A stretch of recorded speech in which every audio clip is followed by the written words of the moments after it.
Now we're going to look at some problems that may occur in oxygenation. Here's your objectives.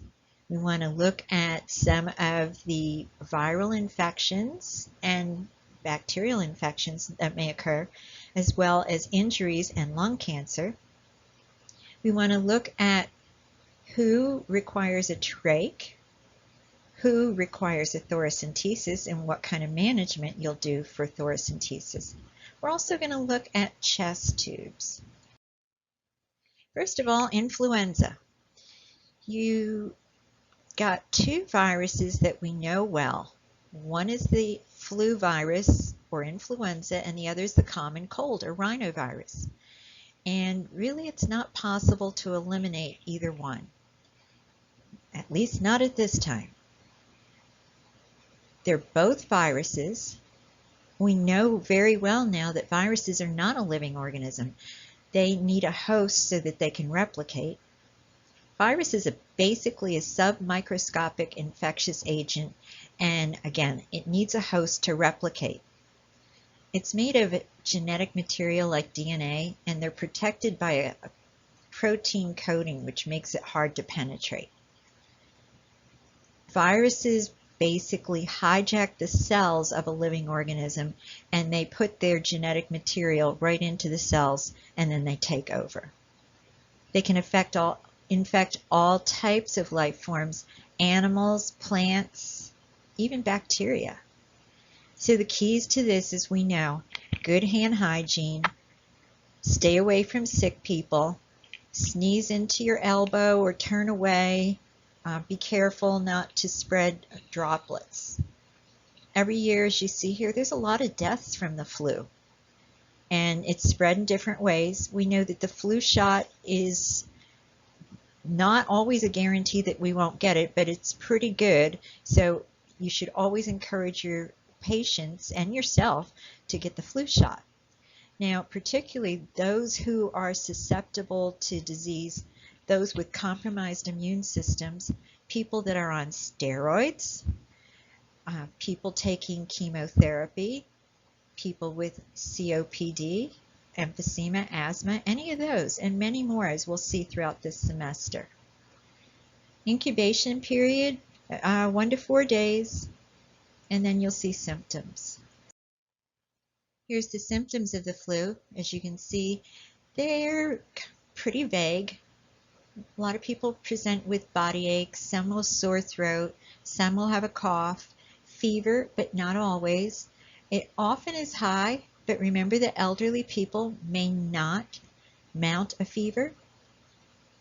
Diagnostic testing is here, rapid flu and viral cultures. And then the vaccinations, inactivated and live. So who should get these? Who should get these vaccinations? Healthcare workers, they're high risk. Anyone living in close quarters where germs can be spread easily. Anybody really should get these. So high risk group, the highest risk group is of course us, healthcare workers, those out in the public. There's two types of vaccinations, live and inactivated. The live one, nasal sprays, and the regular vaccination, and healthy people aged 2 to 49 should get those.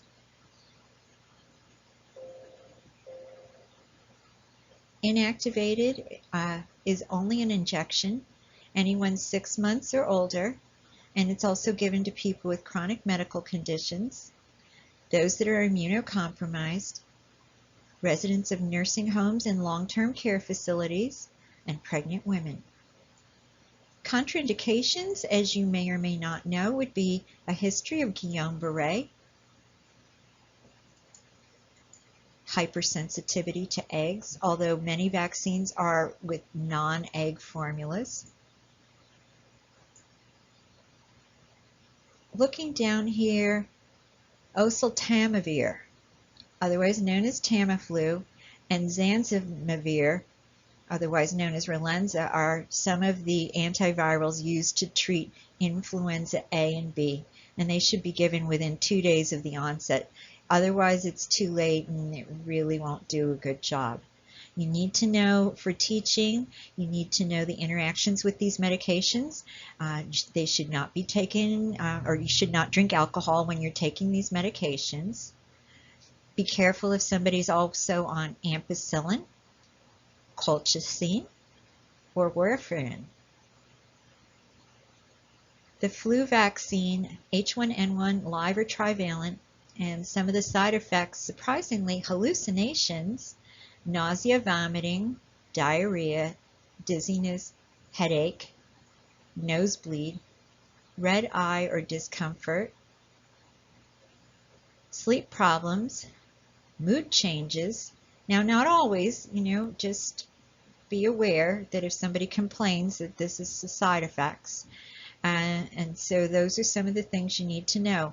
For zanamivir, the side effects are headache, dizziness, nausea, vomiting, diarrhea, and ear pain. Also, cough and wheezing and dyspnea, so certain people should not get those. You may also have cold symptoms. We're moving on to pharyngitis, acute pharyngitis. So usually it's viral in about 70% of the cases. It can also be bacterial or fungal. If it's bacterial, it's often from B. hemolytic streptococcal invasion. If it's fungal, it could be someone who's taking a lot of antibiotics or inhaled corticosteroids, or someone who's immunocompromised. So think of your patients with HIV. If the inflammation extends to the epiglottis, you remember from last semester what it's called, epiglottitis. More common in children, and it can cause acute airway obstruction. Even though it's more common in children, the only cases I've ever seen of epiglottitis have been adults, strangely enough. So the big thing here, monitor closely, watch for dysphagia, dysphonia, drooling and distress, and don't use a tongue depressor or put anything in the mouth that can irritate the epiglottis, and eventually, and right away almost, it will cause edema and close off the airway. So be real careful of that. You can see here the complications and the nursing care. Remember for pharyngitis that it can go into glomerular nephritis. So that is something that if you have a patient that presents with glomerular nephritis, you're going to ask about recent infection. Tonsillitis. This picture, and I've seen this many times, the normal one, so you'll look inside and you won't see any swelling of those tonsils or the uvula, and the other inflamed. The problem is when they get too inflamed and edematous, they can close off the airway. Usually these tonsillitis is from staph or strep. It can also be from H. influenza. The person will have high fever, very sore throat, inability to swallow, and they may have pain in the ears and shaking chills. We do a throat culture to check for strep, and strep can cause rheumatic fever, so remember that can go into glomerular nephritis. Over the counter, real easy treatment, warm saline gargles, and that can help toughen up the throat. And then antibiotics are prescribed to kill the pathogen. Usually we give penicillin, so make sure to double check allergies. If it's a child or even an adult and they have recurring tonsillitis, they are going to be a good candidate for surgery. Here's some disorders of the nose and sinuses. Remember where the sinuses are. You're going to see in a few slides, you're going to see exactly where they are, but palpate and palpate gently just for tenderness. You maybe won't be able to feel anything, but the person will tell you if it's tender. And then you can see here common cold and different things like that. Colds are spread by droplet infection, and there is a separate PowerPoint on airborne versus droplet. For older adults, remember again, their immune function is already decreased, so they're at risk, so you want to keep sick people away from them. And that's hard because they want to see the grandchildren or even great-grandchildren. But if the child is sick, keep them away. Encourage older people to drink water unless there's a contraindication. And a lot of times their thirst has declined too, so it's going to be harder. They don't like the taste of water or something like that. So they can have other beverages such as no-calorie vitamin waters or something like that. You just don't want to add too much in the line of sugary drinks. If a cold develops, they can get a secondary infection. So this is your person who could go into pneumonia. So really careful, watch them until the whole thing's cleared. Antihistamines. Antihistamines cause sedation and slow reaction time. So if someone is going to take these to dry up their sinuses, make sure you talk to them about not driving, operating heavy machinery, and things like that. So some people get another reaction, a paradoxical reaction, where they're actually more stimulated and makes them nervous and running around. So you want to talk to them about decreasing the caffeine intake at the same time. You want to check about heart rate and palpitations. Another thing to keep in mind is that antihistamines can dry up everything, so they may go into urinary retention. A lot of times patients would call saying, I haven't voided in almost a day. Well, I hope it's not that long, but they will, one of the first questions you want to ask is, are you taking cold medications? Corticosteroids can cause nosebleeds. They should be used, not PRN. Discontinue use if the signs of an infection, because with steroids, you're increased risk for infection. For mast cell stabilizers, these are used before the pollen season begins, so about 2 weeks before, and then keep going right through the pollen season. We want to use it about 10 to 15 minutes before exposure. Decongestants, these cause vasoconstriction, so keep in mind their blood pressure.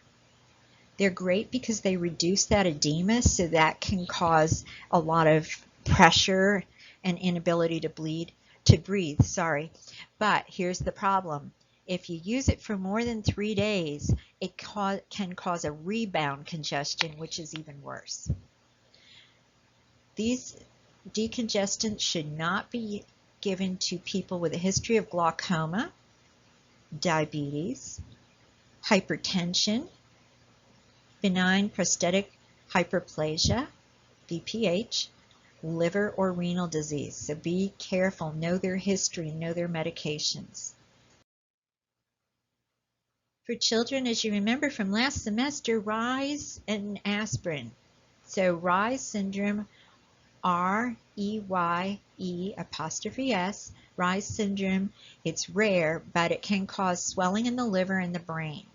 And it's often from children under the age of 18 who take aspirin, especially for a viral infection like the flu or chickenpox. So some of the signs and symptoms: confusion, seizures, loss of consciousness. So these are all pretty late signs. Happens fast and it requires emergency treatment. So you want an early diagnosis of that, so it can save the child's life. So watch their age. It's approved for use in some children, and teenagers recovering from those symptoms should never take it, from anything like the flu or chickenpox. Adults taking anticoagulants such as warfarin or nonsteroidal anti-inflammatory drugs, they should not take aspirin because it will interfere with clotting even further. Sinusitis, and you can see with this picture here where the sinuses are. Typically the pressure more in the maxillary, but it can also be in the frontal area, and it's very tender. It's inflamed.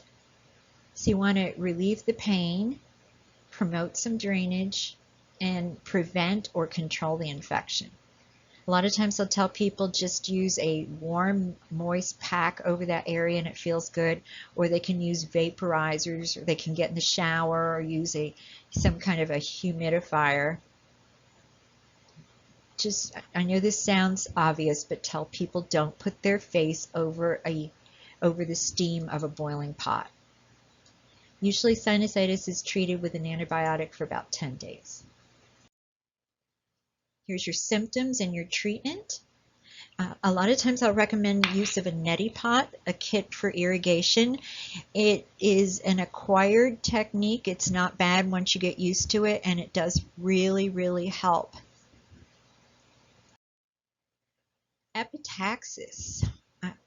I worked in an emergency department where I saw more cases of epitaxis than I did the whole rest of my career. And it was from a variety of reasons, including dry air, allergies, hypertension, and I hate to say it, but even picking the nose. So sometimes overuse of nasal sprays, street drugs, so cocaine, and it could also be a sign of a tumor. The other thing you want to think about when someone comes in with a nosebleed, what's their platelet level? So they want to look at a CBC and look at the platelets to see if they're too low. Low platelets will cause bleeding.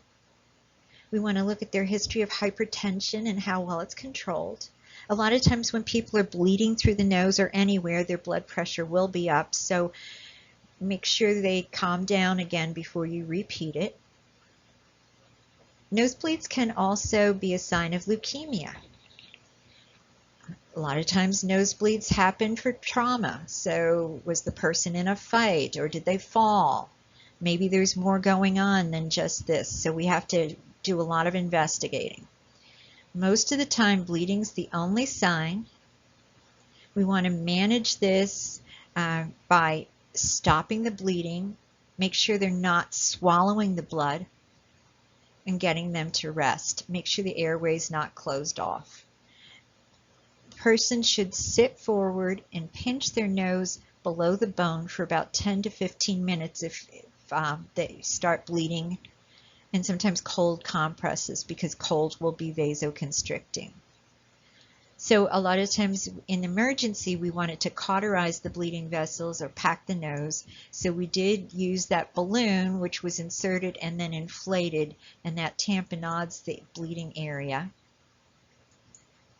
If they are still bleeding, make sure that you're providing mouth care. Double check their medications, including over-the-counters.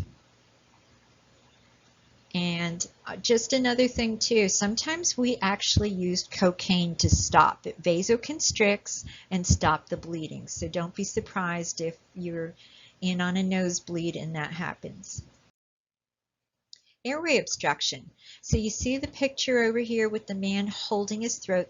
That's the universal sign for choking. So usually at this point, they can't speak. So this is when you step in. You always want to make sure, can the person speak or not? If they can't speak, then you can get in there and perform the Heimlich maneuver or abdominal thrusts. And what you do, and you've probably done this in CPR, you make a fist with your thumb inward and position the fist just above the umbilicus and then do upward thrust. This is on an adult. If they're unconscious or if it's a child, the biggest problem, the biggest cause of airway obstruction is the tongue. So you want to get them into a recovery position, log roll if there's a head injury. Now another cause of obstruction would be laryngeal edema, and this can be from infection. It can be from burns or an allergic reaction. It also can be from a crush injury and a foreign body. Pneumonia. So this is an acute inflammation of the lung, parenchyma, and it's caused by a microorganism. So age groups that have the highest incidence of death, as you can see, they're young children and people over 65. And usually when defense mechanisms aren't working well, this is when the aspiration occurs.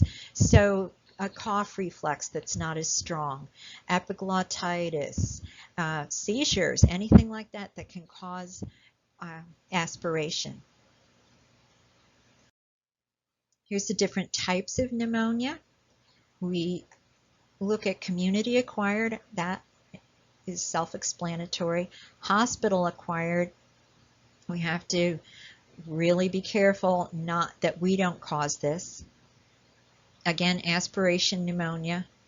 And last but not least, opportunistic. Opportunistic is an infection that if you and I maybe came in contact with the organism, we would not have a problem. But it's for people with altered immune systems that end up with opportunistic pneumonias. So pneumocystis carinii, that's one that would cause opportunistic pneumonia. Here's your signs and symptoms. You really want to listen to the lungs carefully, both sides, compare. Again, if it's an aspiration, a lot of times it will be in the right because the right main stem bronchi is shorter. And then nursing care, if it's antibiotic, if it is bacterial, and then fluids and rest.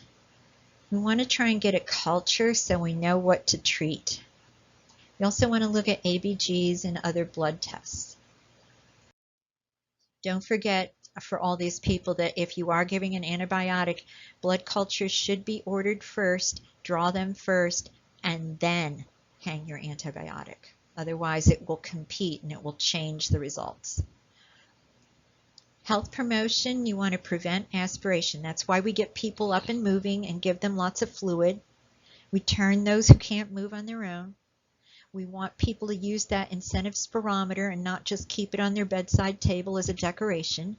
We want to make sure that they're using it correctly, and then we use our aids to reinforce our teaching. You want to encourage people to get the pneumovax vaccination, people over 65 and those with any health complications. Smokers too should really get it. And then a lot of times people will get revaccinated after the first dose. Tuberculosis, this was really going away, and then it came back into the United States. We're seeing more and more, as we see more and more homeless people, and as we see more and more people coming to this country, fleeing their countries. So it's something to keep in mind. Not every country has the ability to house people in not close quarters. So this happens more when people are living in close quarters or institutional settings. It is a bacteria, Mycobacterium tuberculosis. There's the confusion again, airborne droplets, but it is considered airborne, as you're going to see when you do your, when you look at that one PowerPoint, it's airborne. So make sure you have an N95 mask on, that you've been fitted and it is on and on correctly when you're treating anybody, even if you're not sure that they have it. Some people have latent TB, it's not active, and it can't spread to others. Here's some tests. The tuberculin skin test, that PPD that we all get, it doesn't mean the person has it. That it just means that they have antibodies. So this best test, the one that proves the truest, is the sputum analysis. Not even chest x-ray, because chest x-ray could show old TB. For treatment, we give multi-drug therapy. So not just one, but two, and it can be continued for up to 6 months. We have a lot of problems with compliance for people. Who wants to be on drugs for 6 months like this? There's a lot of side effects that go with them. Please make sure to look at the respiratory area in the NCLEX, the red Silvestri book, and that has a great section on drugs and all the very many problems that can occur. Before anybody starts this drug therapy, they should have liver enzymes looked at. And it's not for anybody with liver disease. DOT, multi-drug therapy, DOT stands for direct observational therapy. That means I saw the patient take their medication. A lot of teaching goes along with this. Lung cancer. Nobody likes to talk about lung cancer, but it's still here. Greatest risk are people who smoke. You want to look at how many years they've smoked and how much. So for example, if your client has smoked for 20 years, 2 packs a day, 2 times 20 is 40, they have a 40 pack year history. If they've smoked for 20 years, 1 pack a day, 1 times 20, so 20 pack year history, and that's how it is figured. You also want to look at how old they were when they started smoking. What was the depth of inhalation? How deep, and you've seen people take those deep, long inhales. You want to look at the tar and nicotine content of what kind of cigarettes they smoke. And also, some people use unfiltered cigarettes or Turkish cigarettes, which are very exotic but can cause more problems. You can see here that it's the leading cause of cancer deaths in the United States. And the problem is that it metastasizes, and you can see there liver, brain, bones, lymph nodes, adrenal glands. Here's the signs and symptoms. For staging, like everything else, staging 1 would be the least worrisome and 4 would be most worrisome. So it progresses just like that. You want to do screening and teaching and talk to the people about tobacco cessation. Pneumothorax. This is air in the pleural space. There's several different types. The one we all think of is tension. When you're taking an exam, don't read the word tension into it. It may not be a tension pneumothorax, so look carefully for the adjective. Closed, you can see there. Open would be from maybe a stabbing. Tension is when the air can't escape. This is a medical emergency. And then hemothorax is blood in there. You will hear a difference when you auscultate the lungs, and you're going to see if someone has a pneumothorax, they often are restless and apprehensive. Here's your tension pneumothorax. The big thing is, as you can see here, the trachea deviates to the normal side. This is very rare. Subcutaneous emphysema, you can feel this. It feels like snap, crackle, pop under the skin. For pneumothorax, hemothorax, here's your treatment. Here are your signs and symptoms. They will often get a chest tube. You want to ask about sedation. Remember that opioids can cause respiratory depression. If you're giving opioids, have the reversal agent on hand. And the reversal agent for opioids, in case you don't know, is Narcan. Fractured ribs. This can happen for a number of reasons. Usually it's from trauma. 5 to 10 are the numbers of ribs that are usually, so ribs 5 through 10, usually fractured. You can see why. The flail chest, when 2 or more ribs are broken and they are paradoxal in movement. You can see those on YouTube. Pleural effusion, this is fluid in the pleural space, and we want to get that out. There's the different types of fluid that can be in there, but we want to get the fluid out. So we would do a thoracentesis. This, you will see the picture of people having the thoracentesis. They're sitting up, leaning over the bed table. Make sure that the bed table can't roll away, that it's stabilized. Of course, you identify the patient, do a timeout, which the timeout is the identification of the patient using 2 or more identifiers, the order, who's there, what medications are giving, labs, vital signs. That consent was signed in on the chart, and all the members are present. That's a timeout. Then for the person, explain the procedure, of course. You should have done that before the timeout. And tell them don't cough or talk during the procedure. We'll explain everything to them. Put the vital signs, make sure you have a blood pressure cuff on, watch the heart rate, make sure your pulse ox is on. And I often make it so that I can hear the pulse ox, the tones. You want to watch for hypoxia, so the tones change if they're becoming hypoxic. And we also want to watch for pneumothorax. After the procedure, tell them to take a deep breath, and then we will do an x-ray to make sure everything's okay.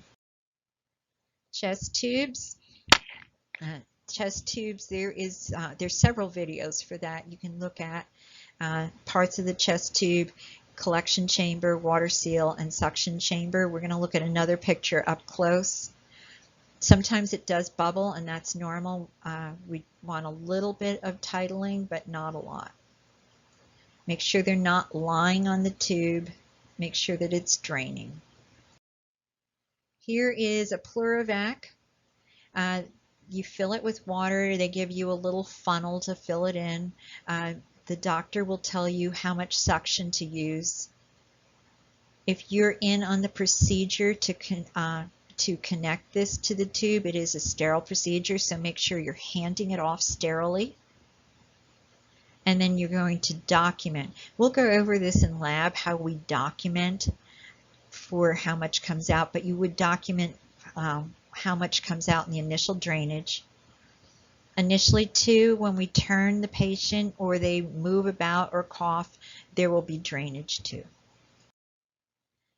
This one, you can look at this video. This is a chest tube for NCLEX, and this is on YouTube. So here's the wrap up. The only thing we did not cover is the tracheostomy, so we will talk about that in another set of slides and references.